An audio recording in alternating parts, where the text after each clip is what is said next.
మన కాకినాడలో మన చెన్నై షాపింగ్ మాల్ ప్రముఖ సినీ తారం మృణాల్ ఠాకూర్ చేతుల మీదుగా మే 9న గొప్ప ప్రారంభం. The Chennai shopping mall, main road, Kakinada.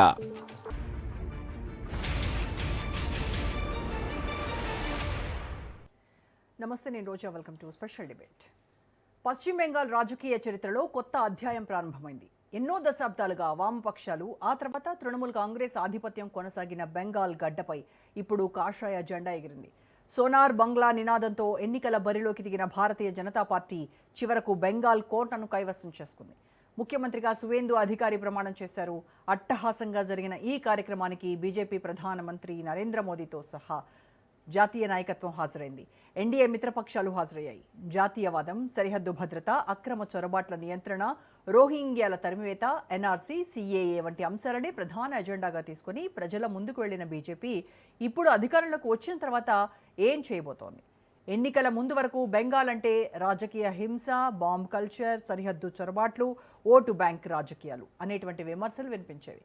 ముఖ్యంగా బంగ్లాదేశ్ సరిహద్దు జిల్లాల్లో అక్రమ వలసలు భారీగా పెరిగాయని కేంద్ర సంస్థలు అనేకసార్లు హెచ్చరించాయి. రోహింగ్యాలు, బంగ్లాదేశ్ చొరబాటుదారులు, నకిలీ ఆధార్ కార్డులు, రేషన్ కార్డులు, ఓటర్ కార్డులు ఇవన్నీ ఇప్పుడు దేశవ్యాప్తంగా పెద్ద చర్చగా మారాయి. ఇప్పటి వరకు కేంద్రం ఒకలా, రాష్ట్రం మరోలా వ్యవహరించిందన్నటువంటి విమర్శలు వచ్చాయి. కేంద్రం అక్రమ వలసలను అడ్డుకుంటామని చెప్పినా రాష్ట్ర ప్రభుత్వం మాత్రం మానవతా కోణం పేరుతో సాఫ్ట్ వైఖరి తీసుకుందనేటువంటి ఆరోపణలు వినిపించాయి. ఇప్పుడు పరిస్థితి పూర్తిగా మారిపోయింది. కేంద్రంలో బీజేపీ, రాష్ట్రంలో కూడా బీజేపీ. ఇక అక్రమ చొరబాట్లపై భారీ ఆపరేషన్ ప్రారంభమవుతుందా? ఎన్ఆర్సీ అమలు చేస్తారా? అక్రమంగా భారత్లోకి వచ్చిన వారిని గుర్తించి పంపిస్తారా, లేక ఎన్నికల హామీల వరకే పరిమితమవుతుందా?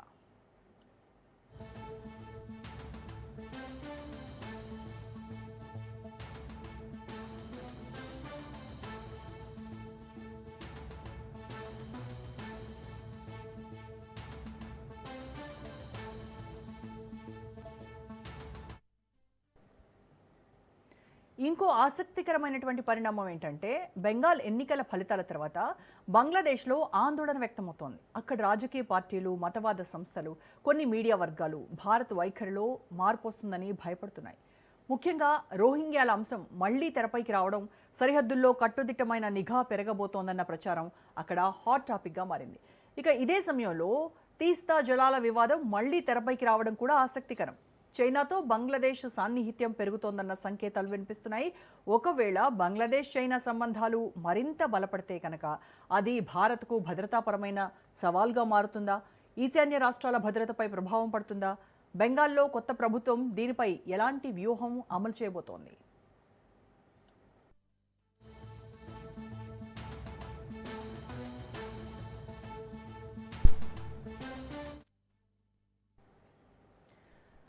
రాజకీయ పరంగా కూడా బీజేపీకి ఇది అగ్ని పరీక్షే. ఎందుకంటే బెంగాల్ అంటే కేవలం ఎన్నికల విజయం కాదు, ఒక ప్రత్యేక సాంస్కృతిక భావజాలం. రవీంద్రనాథ్ ఠాగూర్ నుంచి సుభాష్ చంద్రబోస్ వరకు జాతీయతను కొత్త అర్థంతో చూపించిన నేల అది. అలాంటి బెంగాల్లో బీజేపీ తన హిందుత్వ రాజకీయాలను ఎంతవరకు సమతుల్యం చేస్తుంది? బెంగాలీ అస్థిరతను దెబ్బతీయకుండా ఎలా పాలన చేస్తుంది?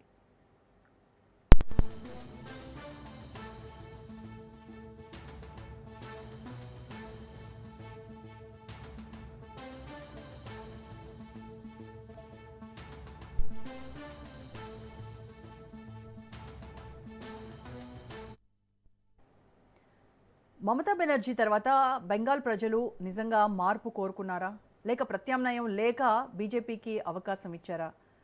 ఇంకొక కీలక అంశం సంక్షేమం. ఎన్నికల సమయంలో ఉచిత పథకాలు, మహిళలకు ఆర్థిక సాయం, యువతకు ఉద్యోగాలు, పరిశ్రమల అభివృద్ధి, సరిహద్దు జిల్లాలకు ప్రత్యేక ప్యాకేజీలు అంటూ బీజేపీ ఎన్నో హామీలు ఇచ్చింది. ఇప్పుడు అధికారంలోకి వచ్చిన తర్వాత ఆ హామీలు అమలు చేస్తుందా, లేక జాతీయవాదం పేరుతో కేవలం రాజకీయ అజెండానే నడుస్తుందా? అంతేకాదు, బెంగాల్లో శాంతి భద్రతలు కూడా పెద్ద సవాలే. ఎన్నికల హింస, రాజకీయ హత్యలు, బాంబు సంస్కృతి, మత ఘర్షణలు ఇవన్నీ గత కొన్నేళ్లుగా వార్తల్లో నిలిచాయి.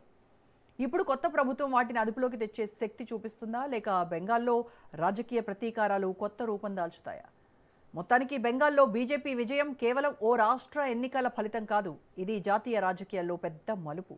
సరిహద్దు భద్రత నుంచి జాతీయవాదం వరకు, అక్రమ వలసల నుంచి సంక్షేమం వరకు బెంగాల్ ఇప్పుడు దేశ రాజకీయాల్లో హాట్ ల్యాబ్గా మారింది. మరి బీజేపీ సోనార్ బాంగ్లా కలను నిజం చేస్తుందా, లేక ఇది కూడా మరో రాజకీయ నినాదంగానే మిగిలిపోతుందా అనేటువంటి అంశంపైనే ఇవాళ మన డిబేట్లో చర్చిద్దాం. డిబేట్లో పార్టిసిపేట్ చేస్తున్నారు senior journalist and senior analyst doctor అంది సత్యం గారు. సత్యం గారు నమస్కారం సార్. నమస్తే అమ్మా. సార్, దశాబ్దాల కళ బీజేపీ సాకారం చేసుకుంది. పశ్చిమ బెంగాల్లో మమతా బెనర్జీ ఆవిడ కోట అని చెప్పబడుతున్నటువంటి పశ్చిమ బెంగాల్లో కాషాయ జెండా రెపరెపలాడుతోంది. ఇవాళ ప్రమాణ స్వీకారం తర్వాత ముందుగా సువేందు అధికారి ముందున్నటువంటి పెద్ద సవాలు అంటే ఏం చెప్తారు సార్? ఒకవైపేమో అవినీతి కొన్ని దశాబ్దాలుగా వేళ్ళూనుకుపోయింది వెస్ట్ బెంగాల్లో, అలాగే అక్కడ ఉన్నటువంటి బ్యూరోక్రాట్స్ కూడా ఈ అవినీతిలో భాగం కాగలిగారు. వాళ్ళు కూడా దాంట్లోనే ఉంటూ వస్తున్నారు ఇన్ని ఏళ్లుగా. సో వీటన్నింటినీ మార్చడం అనేది ఆయన ముందున్నటువంటి పెద్ద సవాలా, లేదు అనంటే వాళ్ళు హామీ ఇచ్చినట్టుగా రోహింగ్యాలను వాళ్ళ అక్రమ వలసలను అడ్డుకోవడం అనేది ఒక పెద్ద సవాలా? మీ దృష్టిలో, మీ విశ్లేషణలో ఏది పెద్ద సవాల్ అంటే ఏం చెప్తారు సార్? లా అండ్ ఆర్డర్ పెద్ద ప్రాబ్లం.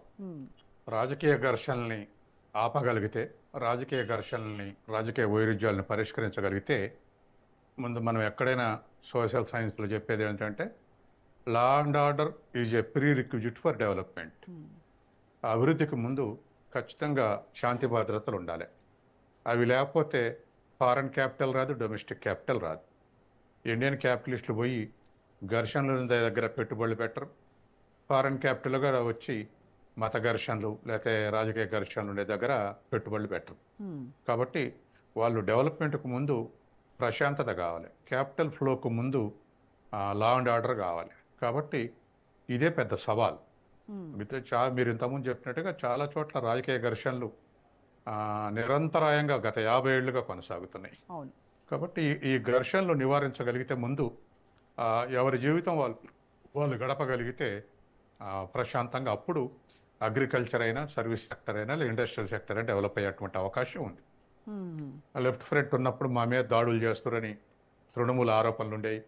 తృణమూలు వచ్చినాక ఇంకా రెవెంజ్ఫుల్ యాటిట్యూడ్ పెరిగి దరిదాపు 30% గ్రామాల్లో లెఫ్ట్ ఫ్రంట్ క్యాడర్ మొదటిసారి గెలిచినప్పుడు, ఆ తర్వాత second third time BJP cadre కూడా గ్రామాలు లేని పరిస్థితి, దాడులు కొనసాగినాయి. ఇప్పుడు రెవెంజ్ఫుల్ యాటిట్యూడ్ బీజేపీ క్యాడర్ నుంచి ఉండే అవకాశం ఉంది. కాబట్టి బీజేపీ క్యాడర్ని అదుపులో పెట్టుకోవాలి. ఇతర క్యాడర్ ఎట్లాగ దాడులు చేసే పరిస్థితులు ఉండవు. కాబట్టి వాటిని సమతుల్యం చేసుకుంటేనే బెంగాల్ డెవలప్మెంట్కు కొన్ని మార్గాలు ఏర్పడతాయి. వీళ్ళు చేసే పనులు అమలు చేయడానికి అవకాశం ఉంటుంది. కాబట్టి అది మొదటి అంశం. తర్వాత రెండవది, బెంగాల్లో పెద్దగా మత ఘర్షణలు గత 50 ఏళ్లుగా ప్రిడామినెంట్గా లేవు. ఎక్కడో ఒక దగ్గర అటువంటి జరిగి ఉండొచ్చు, కానీ రాజకీయ ఘర్షణలే ప్రధానంగా జరిగినాయి. గతం లెఫ్ట్ ఫ్రంట్ వర్సెస్ టీఎంసీ, గత 15 ఏళ్లుగా టీఎంసీ వర్సెస్ బీజేపీ, ఇట్లా రాజకీయ ఘర్షణలే ప్రిడామినెంట్గా జరిగినాయి తప్ప మత ఘర్షణలు చాలా మైన్యూట్. ఇప్పుడు తెలంగాణలో జరిగింది అనుకోండి, ఎక్కడో ఒక దగ్గర, అటువంటి వాటిని మనం లెక్కలోకి చేయం. ఉంటాయి, ఏయో స్థానిక వైరుధ్యాలు ఉంటాయి, అటువంటివి జరిగినాయి. కానీ డామినెన్స్ జరిగినాయి మాత్రం రాజకీయ వైరుధ్యాలే, రాజకీయ దాడులే, రాజకీయ హత్యలే.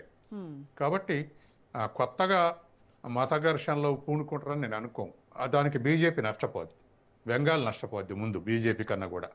ఎందుకంటే అక్కడ కన్సిడరబుల్ స్ట్రెంత్ ముస్లిమ్స్ ఉన్నారు. దరిదాపు కొన్ని జిల్లాల్లో 40% కొన్ని జిల్లాలు 30% ఉన్నారు, కొన్ని జిల్లాల్లో 20% ఉన్నారు. ప్రిడామినెన్స్ ఉంది. ఇండియాలో అన్ని చోట్ల కన్నా ఎక్కువ ఉంది. సో అంత శాతం ఉన్నటువంటి ముస్లింలను కలుపుకొని వాళ్ళని కూడా ఈ ఆర్థికంగా భాగస్వామ్యం చేసేటువంటి అవకాశం ఉందంటారా? ఆ రకంగా అడుగులు పడతాయా వెస్ట్ బెంగాల్? అసలు ఎకనామిక్స్ సూత్రమేగా. మేము ఎకనామిక్స్లో development is equal function of employment అంటాం. అందరూ పనిచేయాలి, అందరూ ఉపాధి ఉండాలి, అందరూ. అందులో అతీతంగా ప్రవర్తిస్తే వెనకపోద్ది. ఉదాహరణకు ఇవాళ బీమారో స్టేట్స్ ఉన్నాయి, అంటే బీహార్, మధ్యప్రదేశ్, రాజస్థాన్, ఒరిస్సా. ఆ రాష్ట్రాల్లో అమాయకత్వంతో కుటుంబ నియంత్రణ అమలు జరగలేదు, అక్షరాస్యత అమలు జరగలేదు. వెనకబడిన రాష్ట్రాలుగా ఇప్పటికి కొనసాగుతున్నాయి. కాబట్టి ఎవరు పనిచేసి, ఇంకొన్ని చోట్ల మహిళలు బాగా వెనకబడి ఉంటే ఆ రాష్ట్రం కూడా పెద్ద డెవలప్ కాదు.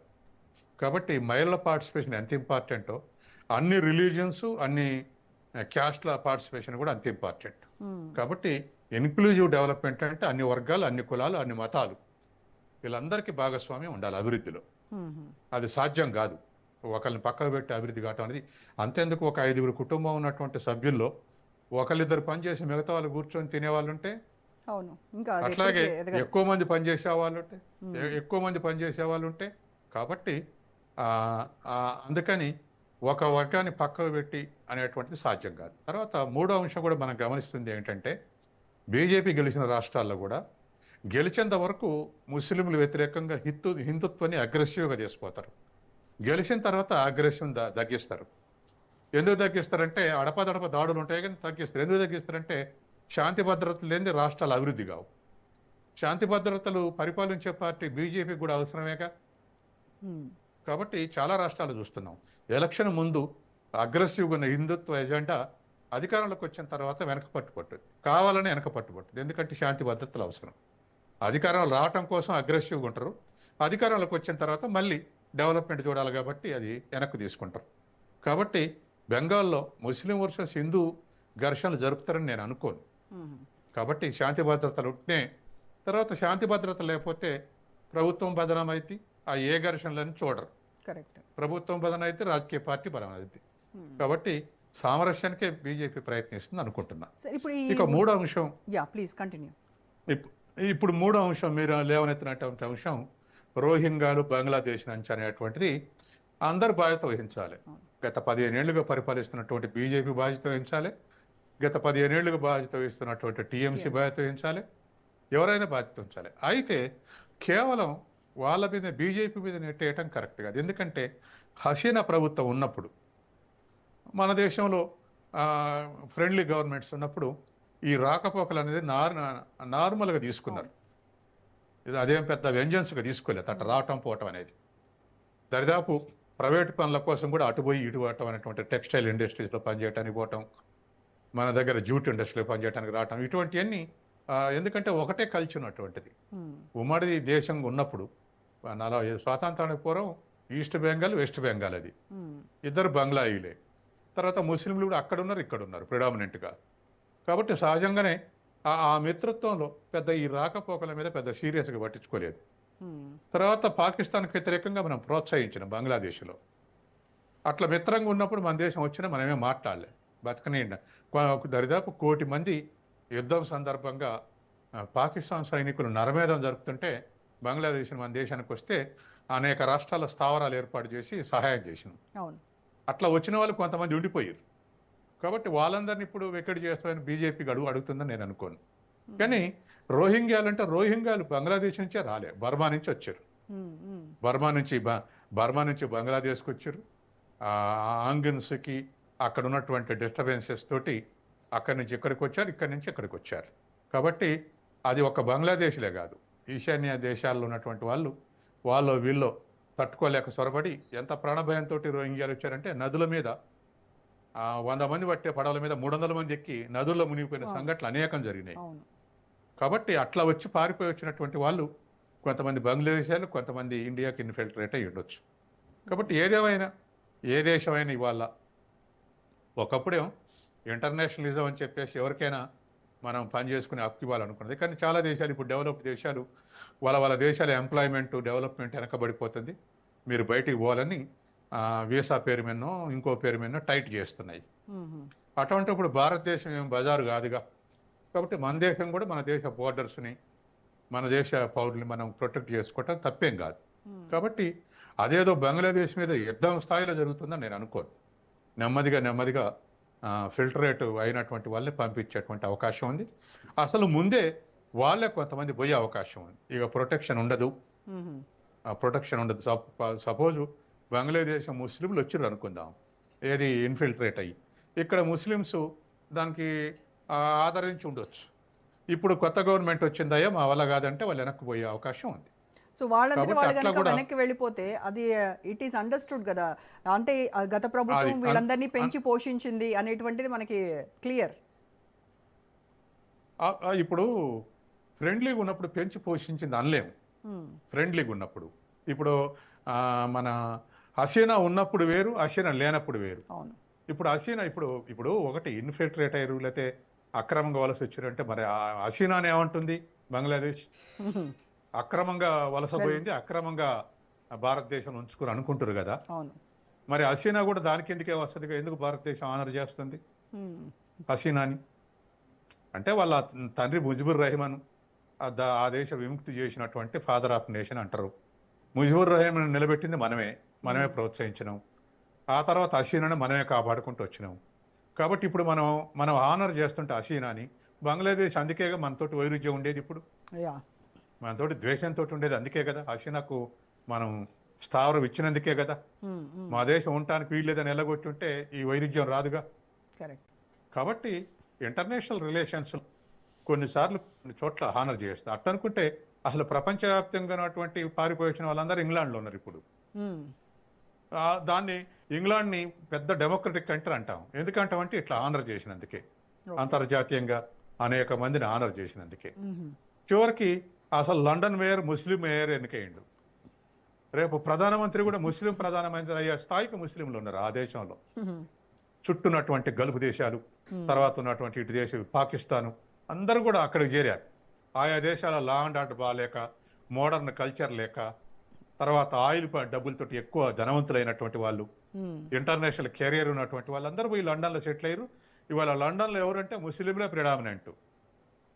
కాబట్టి ఇట్లా ఇంటర్నేషనల్ రిలేషన్స్లో భాగంగా ఇటువంటివన్నీ జరిగిపోయినాయి.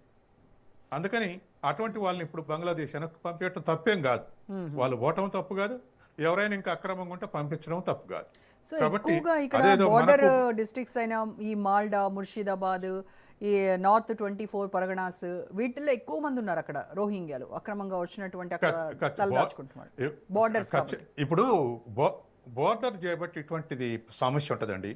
ఇవాళ మణిపూర్ కంప్లైంట్ ఏంది, పక్కనున్న మిజోరాం నుంచే వచ్చారు వీళ్ళందరూ అని చెప్పేసి కంప్లైంట్ చేస్తున్నారుగా. అవును. ఇవాళ ఇద్దరి మధ్య రెండు తెగల మధ్య వైరుధ్యం వస్తుందంటే, ఒక తెగ మన మిజోరాం నుంచే వచ్చి అడవులలో ఉన్నారు, ఇప్పుడు మైదాన ప్రాంతాల్లో ఉన్నటువంటి వాళ్ళ మీద దాడి చేస్తారు అనేదిగా రెండు వర్గాల మధ్య వైరుధ్యం. అది మిజోరాం బోర్డర్ స్టేట్ కాబట్టేగా. అందుకని ఇవాళ ఉన్నటువంటి పరిస్థితుల్లో వాటిని చక్కదిద్దుకోవటం అనుకుంటే ఎంత మోడాలిటీస్తో చక్కదిద్దుకుంటే అంత లా అండ్ ఆర్డర్ ప్రొటెక్ట్ అయ్యే అవకాశం ఉంది. సో ఇప్పుడు కేంద్ర ప్రభుత్వము రాష్ట్ర ప్రభుత్వము ఒకటే డబుల్ ఇంజన్ సర్కార్ ఉంది కాబట్టి ఈ ఎన్ఆర్సీ కావచ్చు, సిఏఏ, ఈ అమలు అనేది చాలా ఈజీ అవుతుందేమో వాళ్ళకి ఏరివేత అనేది.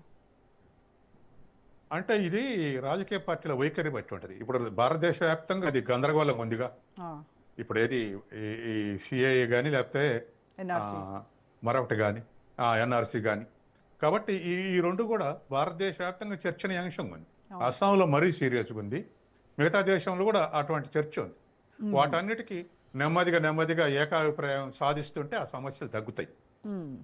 ఇప్పుడు ఎస్ఐఆర్ మీద పెద్ద గందరగోళం అయింది, ఇప్పుడు కూడా ఆ గందరగోళం కంటిన్యూ అవుతుంది. కాబట్టి ఒక్కొక్క ప్రోగ్రాం ఒక్కొక్క ఇంపాక్ట్ ఉంటుంది. ఆ ఇంపాక్ట్ని బట్టి ఇప్పుడు సపోజ్ బెంగాల్ ఎన్నికల్లో 27 లక్షల మంది అన్ని ఎవిడెన్సెస్ చూపెట్టినా ఎలక్షన్ కమిషన్ ఓటు ఇవ్వలేదు. 32 లక్షల మంది ఓటు ఇచ్చారు, కానీ ఇంకో 27 లక్షల మందికి ఓటు ఇవ్వలేదు. రెండు గవర్నమెంట్ల మధ్య, రెండు పార్టీల మధ్య తేడా 12 లక్షలే. కాబట్టి ఇటు అన్యాయం బీజేపీ కావాలని చేసిందని మిగతా రాష్ట్రాల ఇంకొంచెం ఎలర్ట్ అవుతారు. ఎలర్ట్ అయ్యి అసలు ఎందుకు తీసేస్తారు, ఎందుకు ఉండాలి అనే దాని మీద దరిదాపు బూత్ వైజ్ వాళ్ళ కాన్సన్ట్రేషన్ పెరిగే అవకాశం ఉంది. రేపు రానున్న ఎన్నికల్లో ఉన్నటువంటి పంజాబ్ కానీ, ఆ తర్వాత కర్ణాటక కానీ, ఆ తర్వాత తెలంగాణ కానీ ఇటువంటి పరిస్థితి ఉన్నది. కాబట్టి ఒక చట్టం తీసుకొచ్చినప్పుడు దాన్ని అమలు జరుపుతున్నప్పుడు దాన్ని బట్టే ఉండేటువంటి ఇంపాక్ట్ని బట్టి రియాక్షన్స్ ఉంటాయి. అందుకని ఆ ఆస్పెక్ట్లో మనం ఆలోచించాలి. కాబట్టి ఇవాళ తర్వాత అగ్రెసివ్ పోస్టింగ్లు కూడా పెడుతున్నారు, అది కరెక్ట్ కాదు. ఏంది బీజేపీ గవర్నమెంట్ రాని పారిపోతున్నటువంటి వాళ్ళని అంటున్నారు.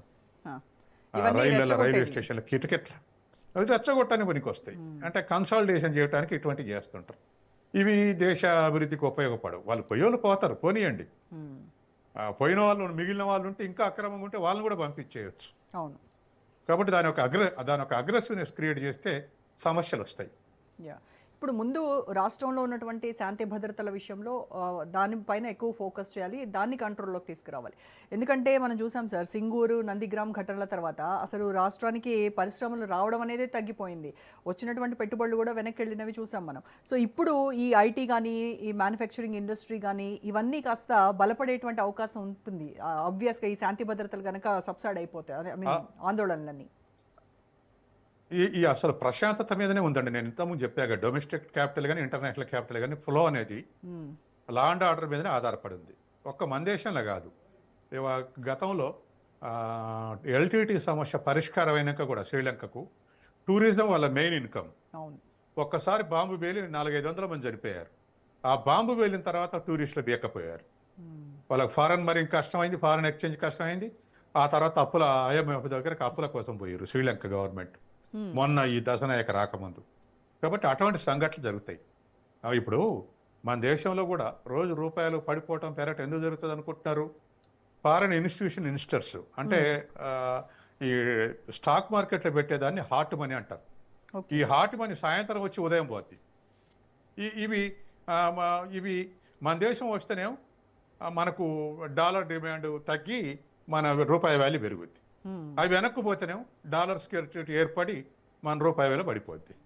కాబట్టి రోజువారీ ఎందుకు 94, 95, 90 మధ్య ఇట్లా వేవ్ అవుతుంటుందంటే పర్టికులర్గా చాలా ఫ్యాక్టర్స్ ఉన్నాయి. ఇప్పుడు మనకు అది చర్చించడానికి టైం కాదు. కానీ ఒక ప్రైమ్ ఫ్యాక్టర్ అంటే ఇది హాట్ మనీ పోవటం రావటం. ఎందుకు పోతారు ఎందుకు వస్తారంటే ఆర్థిక చర్యలతో పాటు సాంఘిక రాజకీయ చర్యలు కూడా. ఒక దేశంలో గవర్నమెంట్ ఓడిపోయిందంటే అమ్మో వీళ్ళు పలానా సూత్రాలు అమలు చేస్తారని పారిపోతారు, FFI పోతుంది. కాదు పలానా వాళ్ళు వస్తే ఎంకరేజ్ చేస్తారంటే వస్తుంటాయి. కాబట్టి వీటన్నిటికి కూడా రాజకీయ వైఖరి, స్థిరమైన వైఖరి, స్థిరమైన పాలన, లా అండ్ ఆర్డర్ చాలా ఇంపార్టెంట్ రోల్ ప్లే చేస్తాయి. బెంగాల్లో కూడా అలా IT డెవలప్ కావాలంటే ఖచ్చితంగా సుస్థిరమైనటువంటి సమాజం కావాలి. ఆ స్థాయిలో ఉండాలి. అట్లా ఉండకపోతే కష్టం అవుతుంది. ఏ పార్టీ డెవలప్ చేయ. ఇప్పుడు గవర్నమెంట్, సెంట్రల్ గవర్నమెంట్ సహాయం చేస్తుందండి. ఎంతకన్నా సహాయం చేస్తుంది? 20,000 కోట్లు, 30,000 కోట్లు, 40,000 కోట్లు, 50,000 కోట్లు. ఇంతకన్నా అయితే ఎక్కువ చేయలేదు కదా. ఇప్పుడు పోయి పబ్లిక్ సెక్టర్ ఇండస్ట్రీస్ పెట్టలేదు కదా. కాబట్టి కలకత్తా ఇండస్ట్రీస్ అసలు కలకత్తాలో పెడితే చాలు, పోయి మిగతా రాష్ట్రాల్లో పెట్టకుండా. ఎందుకు అందరు బెంగళూరే పోతారు అంటే ఆడ ఘర్షణలు తక్కువ, ఘర్షణ వాతావరణం లేదు, ఎన్విరాన్మెంట్ కూడా బాగుంటుంది అనేటువంటి తోటే పోతున్నారు. అదే పక్కన మద్రాసు లేదు. మరి మద్రాసు ప్రశాంతంగానే ఉంటుందిగా అంటే ఎన్విరాన్మెంటల్ ఇష్యూ. సముద్రానికి దగ్గర ఉంది కాబట్టి అటువంటి వాతావరణం ఇంటర్నేషనల్ ఉద్యోగులు కానీ క్యాపిటలిస్టు కానీ భరించలేక ఆ విధంగా ఉంటారు. కాబట్టి వాళ్ళంటి పరిస్థితుల్లో అంత ఇన్ఫ్రాస్ట్రక్చర్ కూడా బాగా డెవలప్ చేయాలి. ఉదాహరణకు చంద్రబాబు నాయుడు హైటెక్ సిటీ కట్టినప్పుడు బేగంపేట ఎయిర్పోర్ట్ నుంచి హైటెక్ సిటీ వరకు రోడ్డు వెడల్పు చేయాల్సి వచ్చింది, ఇళ్ళు గూడగొట్టి. ఎందుకంటే ఇంటర్నేషనల్ ఫ్లైట్ లేవు. ఉన్నది 1-2 అయితే వాళ్ళు వాళ్ళ ఇండస్ట్రీ దగ్గర పోవటానికి కూడా ట్రాఫిక్ ఉంటే వాళ్ళు అసలు రానే పరిస్థితి ఉంటుంది. కాబట్టి ఇన్ఫ్రాస్ట్రక్చర్ ఫెసిలిటీస్ చాలా ఇంపార్టెంట్. కాబట్టి వీటన్నిటినీ రాష్ట్ర కేంద్ర ప్రభుత్వాలు ఒకవేళ సమకూరిస్తే దాంతోపాటు మత ఘర్షణలు, రాజకీయ ఘర్షణలు ఇవన్నీ మినిమైజ్ చేయాల్సిన అవసరం ఉంది. ఒకేసారి ఏడాదిని చేయలేదని విమర్శించాల్సిన పని లేదు. తర్వాత అవినీతి, కరప్షన్ అన్నప్పుడు కూడా మరి చాలామంది ఈజ్ ఆఫ్ డూయింగ్ అంటారుగా.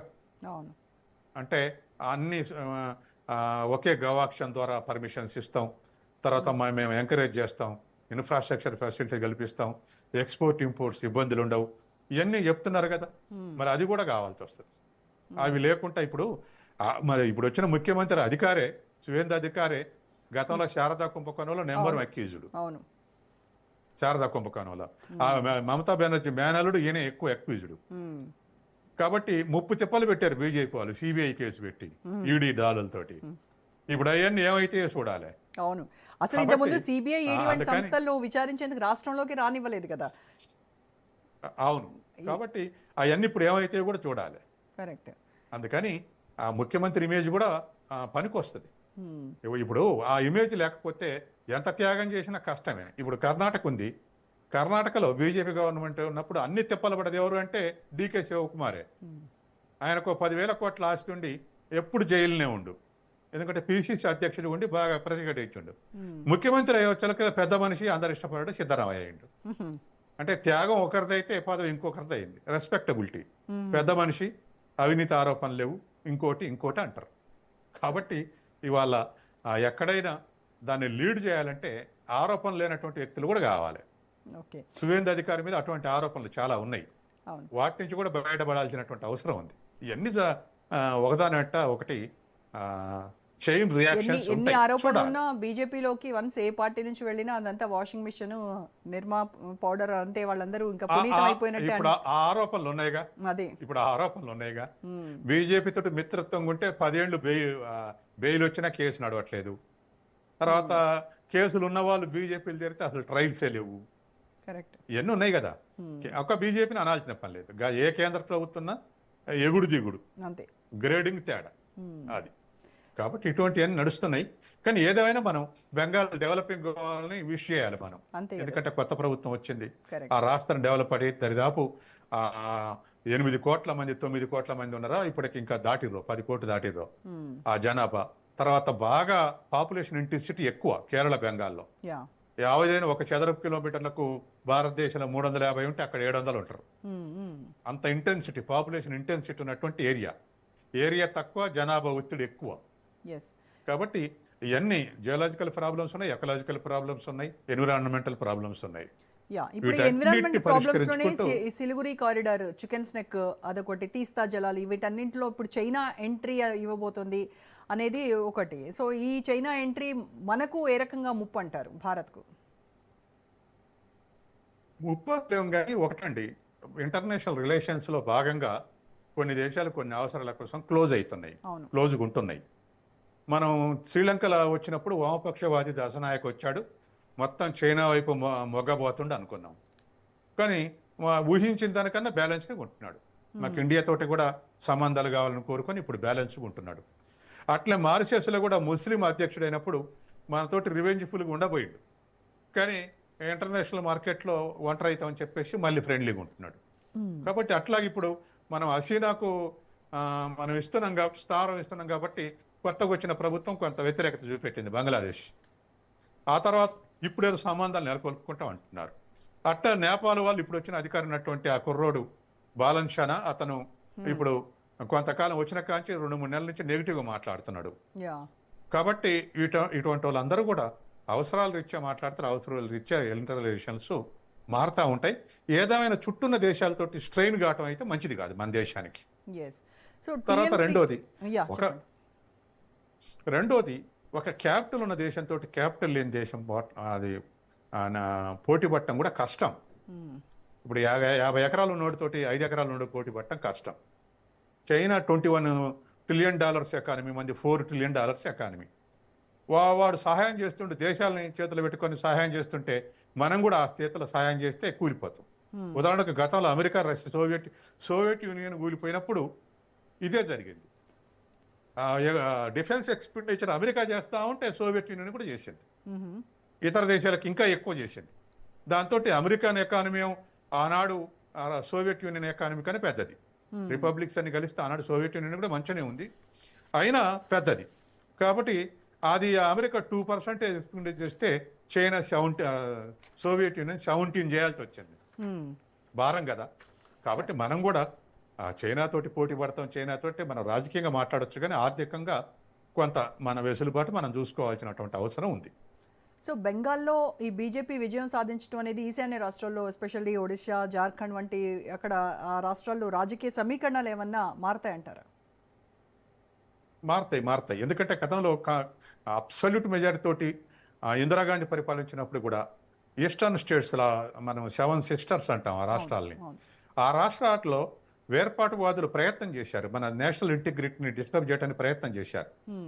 ఉదాహరణకు బెంగాల్ పురూలియా జిల్లాలో ఆనంద మార్గు ప్రశాంత స్వభావాల పేరు మీద వేసి ఆనంద మార్గు వాళ్ళ విధానాలు ప్రచారం చేశారు. కానీ ఒకసారి ఈ ఆనంద మార్గు వాళ్ళు పెంచిన ఆవులు రైతుల పొలాల్లో పడితే వాళ్ళు పశువుల మీద దాడి చేశారు. దాడి చేస్తే ఆనంద మార్గు కాల్పులు జరిపారు. శాంతి స్వభావాలకు కాల్పులు, వాళ్ళ జిల్లా వాళ్ళ ఆఫీసులో తుపాకులు ఎందుకు? అట్లా ఆనంద మార్గు బయటపడింది. అట్లాగే మిజోరాం కొన్ని చోట్ల మిషనరీస్, ఈ వాలంటరీ ఆర్గనైజేషన్స్ పేరు మీద మిషనరీస్ జరబడి అక్కడ కూడా కొన్ని చోట్ల డిస్టర్బెన్సెస్ వచ్చాయి. తర్వాత అస్సాంలో బోడోల్యాండ్ అది డిస్టర్బ్ కొనసాగుతున్నానే బెంగాలీలకు డామినెన్స్కి వ్యతిరేకంగా ఆల్ అస్సాం స్టూడెంట్స్ ఆసు బుటకొచ్చింది. ఇట్లా అట్లాగే త్రిపురలో బెంగాలీస్ వర్సెస్ ట్రైబల్స్ నడిచినాయి, బ్రహ్మాండంగా సాయుధ పోరాటం నడిచింది, వాళ్ళ మధ్య సాయుధ ఘర్షణలు జరిగినాయి. ఇట్లా ప్రతి రాష్ట్రాలు ఇప్పుడు మణిపూర్లో జరుగుతూనే ఉన్నాయి. కరెక్ట్. అంటే అన్ని రాష్ట్రాలు కూడా డిస్టర్బ్ అయినటువంటి పరిస్థితి ఒక అరుణాచల్ ప్రదేశ్ తప్ప మిగతా అట్లన్నిట్లా ఎప్పుడో ఒకసారి ఇటువంటి ఫ్యాక్టర్స్ పనిచేసినాయి. కరెక్ట్. వాటన్నిటిని కొద్దిగా మినిమైజ్ అవుతున్నాయి. ఏది అదవరకు బీజేపీ రాకముందు కూడా మినిమైజ్ అవుతున్నాయి, బీజేపీ వచ్చినాక ఇంకా మినిమైజ్ అవుతున్నాయి. వాటికి డిస్టర్బ్ చేసిన వాళ్ళందరికీ అటానమస్ కౌన్సిల్స్ ఇచ్చారు. ఇవాళ బెంగాల్లో గోర్ఖాల్యాండ్కి అటానమస్ కౌన్సిల్ ఇచ్చారు, త్రిపురలో గిరిజనులకు అటానమస్ కౌన్సిల్స్ ఇచ్చారు. ఇట్లా వివిధ రాష్ట్రాలు అటువంటి ఇచ్చుకుంటూ పరిష్కరించుకుంటూ వస్తున్నారు. యా సార్, బీజేపీని మామూలుగా అవుట్ సైడర్ పార్టీ అని చెప్పేసి హిందీ, హిందూ, హిందుస్థాన్ అని చెప్పేసి బాగా చిత్రీకరించడం, అసలు మమతా బెనర్జీ ఓ రేంజ్లో సక్సెస్ అయ్యారని చెప్పాలి. ఇప్పుడు ఆ ముద్రను తప్పించి తనని తాను ఒక సన్ ఆఫ్ ది సాయిల్గా, నేల మీద పుట్టినటువంటి వ్యక్తిగా, ఆ గడ్డకు సంబంధించినటువంటి వాడిగా తనని తాను ప్రొజెక్ట్ చేసుకోవడానికి ఆ తక్షణ కర్తవ్యం ఏంటంటారు ఆయనకి? సుధీంద్ర అధికారి ఖచ్చితంగా ముందు ఆ ఫిలాసఫీ బయటకు అది జనంలో తీసుకెళ్తారు. ముందు మాస్ ఓట్లు ఎక్కడన్నాయండి, చెరసాగం వచ్చినాయి ఓట్లు. దరిదాపు 13% కాంగ్రెస్, వామపక్షాలు ఇతరులకు వస్తే మిగతా ఇద్దరికి వచ్చిన దాంట్లో 12 లక్షల తేడా ఉంది. అంటే 50-50 వచ్చినట్టే వాళ్ళిద్దరికి, కొద్ది తేడాతోటి. కాబట్టి ఖచ్చితంగా ఇంటలెక్చువల్స్ని, మధ్యతరగతి చదువుకున్నటువంటి వాళ్ళని కన్విన్స్ చేయాలి. వాళ్ళని కన్విన్స్ కాకపోతే మళ్ళీ యాంటీ బీజేపీగా సపోర్ట్ చేసే అవకాశం ఉంది. లెఫ్ట్ ఫ్రంట్ వెనకబడదు అక్కడే. ఏమంటారంటే ఈ మమతా బెనర్జీ ఇండస్ట్రియలైజేషన్ కానియకుండా అడ్డుకుంటుంది. సింగూరు, నందిగ్రామంలో ఇండస్ట్రీస్ కోసం సేద్యం సేకరిస్తే రైతులను రెచ్చగొచ్చి అడ్డుకుంది. ఆ ఇండస్ట్రియలైజేషన్ అడ్డుకుంటే గ్రామీణ సంస్కరణలు అయిపోయినాయి లెఫ్ట్ ఫ్రంట్ ఆధ్వర్యంలో, భూ సంస్కరణలు. కాబట్టి ఇండస్ట్రియలైజ్ చేయాలంటే అడ్డుకోవటానికి కారణం అసలు లెఫ్ట్ ఫ్రంట్ని అడ్డుకోవటమే. ఇండస్ట్రియలైజేషన్ అడ్డుకోవటం అంటే అది వ్యూహాత్మకంగా చేస్తుందని చెప్పేసి లెఫ్ట్ ఫ్రంట్ మరింత అగ్రెసివ్గా పోయింది. అగ్రెసివ్ పోతే నందిగ్రామంలో కాల్పులు జరిగినాయి.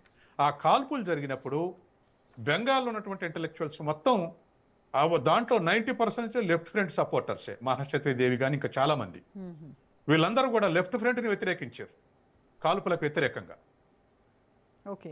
ఆ పరిస్థితి వచ్చింది. అంటే ఇంటలెక్చువల్స్ అంతా దూరం అయిపోయారు లెఫ్ట్ ఫ్రంట్కు. అసలు లెఫ్ట్ ఫ్రంట్కు మంచి వాయిస్ ఉన్నటువంటి ఇంటలెక్చువల్స్ అంతా ఆ కాల్పు, ఈ నందిగ్రామంలో కాల్పులు జరిగినందుకు వ్యతిరేకించి ఆ పరిస్థితి వచ్చింది. తర్వాత నందిగ్రామం మూమెంట్లో కూడా నక్సలైట్లు జొరబడ్డారు, మావోయిస్టులు జొరబడ్డారు. మన మల్లోజుల కోటేశ్వరరావు అక్కడేగా చనిపోయింది, ఆయన లీడ్ చేశాడు. కానీ లెఫ్ట్ ఫ్రంట్ వాళ్ళు ఒక లెఫ్టిస్ట్ని ఎటగాలి చేయాలని కాస్త పొదుపుగా ఆలోచించినందుకు మమతా బెనర్జీ అధికారంలోకి వచ్చి అంతవరకు ఉపయోగించుకుంది మల్లోజుల కోటేశ్వరరావుని. ఆ తర్వాత లేపేశారు, ఆవిడ కాల్చి చంపేశారు. కాబట్టి ఒకళ్ళు ప్రతిపక్షంలో ఉన్నప్పుడు చెప్పడం వేరు, అధికార పక్షంలోకి వచ్చినాక ఉండటం వేరు. ఇటువంటివన్నీ కూడా వర్కౌట్ కావాల్సి, అది మరి చర్చించాల్సిన అవసరం ఉంది. కాబట్టి వాళ్ళు వచ్చిన కొత్త ముఖ్యమంత్రి అధికారి కాబట్టి ఆ మధ్యతరగతి ఏవో ఇంటలెక్చువల్స్ అంతా ప్రోగ్రెసివ్ ఇంటలెక్చువల్స్ ఏ పార్టీ అని ఉన్నాయండి. లిబరల్ డెమోక్రాట్స్, ప్రోగ్రెసివ్ డెమోక్రాట్స్, ఇటువంటి వాళ్ళు ఉన్నారు. వాళ్ళు కన్విన్స్ చేసుకుంటూ, విధానాల ద్వారా కన్విన్స్ చేసుకుంటే బీజేపీ తొందర పాతుకుపోయేటువంటి అవకాశం ఉంది. Right, thank you so much Satyam garu. Right, ఇది వాళ్ళ special debate. Stay tune to Raj news.